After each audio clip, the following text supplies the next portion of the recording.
मेरे प्रिय छठी कक्षा के छात्रों, हमारा पाठ विविधता। कल हमने कुछ अंश किया था, कुछ आज करेंगे। ध्यान से सुनना और मेन पॉइंटों को कॉपी में लिखा करो। काफ़ी ज़रूर कॉपी पेन पास में होनी चाहिए। मोबाइल ने रोक कर और लिख लो। भारत में विविधता। भारत विविधताओं का देश है।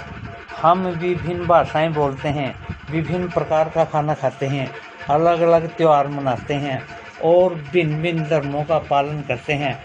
लेकिन गहराई से नीचे तो वास्तव में हम एक ही तरह की चीज़ें करते हैं। हम विविधता को कैसे समझें? प्रश्न यही उठता होगा सबके मन में। करीब 200-225 वर्षों पहले जब रेल, हवाई जहाज, बस और कार हमारे जीवन का हिस्सा नहीं थी, तब भी लोग संसार के एक भाग से दूसरे भाग की यात्रा करते थे।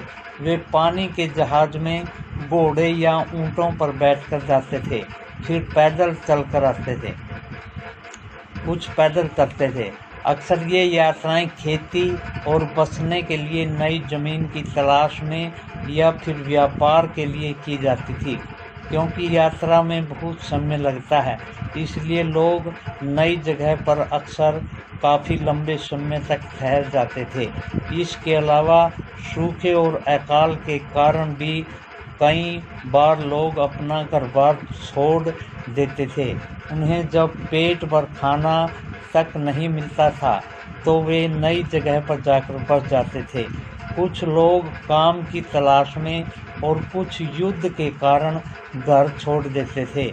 लोग जब नई जगह पर बसना शुरू करते थे तो उनके रहन सहन थोड़ा बदलाव आ जाता था। कुछ चीज़ें वे नई जगह से अपना लेते थे और कुछ चीज़ों में वे पुराने डर्रे पर ही चलते रहते थे। इस तरह उनकी भाषा, भोजन, संगीत, धर्म आदि में नए और पुराने मिश्रण का बदलाव होता रहता था। उनकी संस्कृति और नई संस्कृति में आदान प्रदान होता और धीरे धीरे एक मिश्रित यानी मिली जुली संस्कृति उभरती थी। अगर अलग अलग क्षेत्रों के इतिहास को देखें तो हमें पता चलेगा कि किस तरह विभिन्न सांस्कृतिक प्रभावों में वहाँ के जीवन और संस्कृति को आकार देने में योगदान किया है। इस तरह से कई क्षेत्र अपने विशिष्ट इतिहास के कारण विविधता संपन्न हो जाते थे। ठीक उसी प्रकार लोग अलग अलग तरह की भौगोलिक स्थितियों से किस प्रकार सामंजस्य बैठाते हैं, उनसे भी विविधता उत्पन्न होती है। उदाहरण के लिए समुद्र के पास रहने में और पहाड़ी इलाके में रहने में बड़ा फर्क है। न केवल वहाँ के लोगों के कपड़ों और खान पान की आदतों में फर्क होगा, बल्कि जिस तरह का काम वो करेंगे वे भी अलग होंगे। शहरों में अक्सर लोग यह भूल जाते हैं कि उनका जीवन उनके भौतिक वातावरण से किस तरह गहराई से जुड़ा हुआ है। ऐसा इसलिए कि शहरों में लोग विरले ही अपनी सब्जी या अनाज उगाते हैं। वे इन चीज़ों के लिए बाजार पर ही निर्भर रहते हैं। आइए भारत के दो भागों लद्दाख और केरल का उदाहरण के जरिए यह समझने की कोशिश करेंगे कि किसी क्षेत्र में विविधता पर उसके ऐतिहासिक और भौगोलिक कारकों का क्या असर पड़ता है। लद्दाख जम्मू और कश्मीर के पूर्वी हिस्से में पहाड़ियों पर बसा एक रेगिस्तानी इलाका है। यहाँ पर बहुत ही कम खेती संभव है क्योंकि इस क्षेत्र में बारिश बिल्कुल नहीं होती और यह इलाका हर वर्ष काफ़ी लंबे समय तक बर्फ़ से ढका रहता है। इस क्षेत्र में बहुत ही कम पेड़ उग पाते हैं। पीने के पानी के लिए लोग गर्मी के महीनों में पिघलने वाली बर्फ़ पर निर्भर रहते हैं। यहाँ के लोग एक खास किस्म की भेड़ पालते हैं जिसे पश्मीना ऊन मिलती है। यह ऊन कीमती है, इसलिए पश्मीना शाल बड़ी महंगी होती है। लद्दाख के लोग बड़ी सावधानी से इस ऊन को इकट्ठा करके कश्मीर के व्यापारियों को बेच देते हैं मुख्यतः कश्मीर में ही पश्मीना शालें बुनी जाती हैं।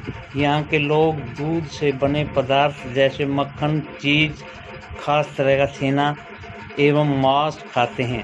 हर एक परिवार के पास कुछ गायें, बकरी और याक होती हैं। रेगिस्तान में होने का मतलब यह नहीं कि व्यापारी यहाँ आने के लिए आकर्षित नहीं हुए। लद्दाख तो व्यापार के लिए एक अच्छा रास्ता माना गया है, क्योंकि यहाँ कई घाटियाँ हैं जिनसे गुजरकर मध्य एशिया के काफिले उस इलाके में पहुँचे थे जिसे आज तिब्बत कहते हैं। ये काफिले अपने साथ मसाले, कच्चा रेशम, दरिया आदि लेकर के चलते थे।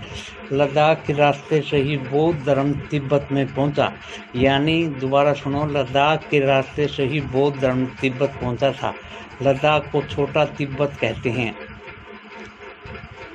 करीब 400 साल पहले यहाँ पर लोगों का इस्लाम धर्म से परिचय हुआ और अब यहाँ अच्छी खासी संख्या में मुसलमान रहते हैं। लद्दाख में गानों और कविताओं का बहुत ही समृद्ध मौखिक संग्रह है। तिब्बत का ग्रंथ कौन सा है? केसर सांगा लद्दाख में काफ़ी प्रचलित है। उसके स्थानीय रूप को मुसलमान और बौद्ध दोनों ही लोग गाते हैं और उस पर नाटक लिखते हैं। केरल भारत के दक्षिण पश्चिम कोने में बसा हुआ राज्य है। यह एक तरह समुद्र से घिरा हुआ है, दूसरी तरफ पहाड़ियों से। इन पहाड़ियों पर विविध प्रकार के मसाले जैसे काली मिर्च, लौंग, इलायची आदि उगाए जाते हैं। इन मसालों के कारण यह क्षेत्र व्यापारियों के लिए बहुत ही आकर्षक बना है। सबसे पहले अरबी एवं यहूदी व्यापारी केरल में आए। ऐसा माना जाता है कि ईसा मसीह के धर्मदूत संत थॉमस लगभग 2000 साल पहले यहाँ आए। भारत में ईसाई धर्म लाने का श्रेय उन्हीं को जाता है। अरब से कई व्यापारी यहाँ पर आकर बस गए। इब्न तूता, जो करीब 700 साल पहले यहाँ आए, उन्होंने यात्रा के वृत्तांत में मुसलमानों के जीवन का विवरण देते हुए लिखा है कि मुसलमान समुदाय की यहाँ बड़ी इज्जत थी। वास्को डी गामा पानी के जहाज से यहाँ पर पहुँचे तो पुर्तगालियों ने यूरोप से भारत तक का समुद्री रास्ता जाना। इन सभी ऐतिहासिक प्रभावों के कारण केरल के लोग विभिन्न धर्मों का पालन करते हैं, जिनमें यहूदी, इस्लाम, ईसाई, हिंदू एवं बौद्ध धर्म शामिल हैं। चीन के व्यापारी भी केरल आए। यहाँ पर मछली पकड़ने के लिए जो जाल इस्तेमाल किए जाते हैं वे चीनी जालों से खूब मिलते हैं और उन्हें चीना वल्ला कहते हैं। तल के लिए लोग जो बर्तन इस्तेमाल करते हैं उसे चीना चट्टी कहते हैं। इसमें चीन शब्द इस बात की ओर इशारा करता है कि उसकी संपत्ति कहाँ हुई होगी और केरल की उपजाऊ जमीन और जलवायु चावल की खेती के लिए बहुत उपयुक्त है और वहाँ पर अधिकतर लोग मछली, सब्जी और चावल खाते हैं।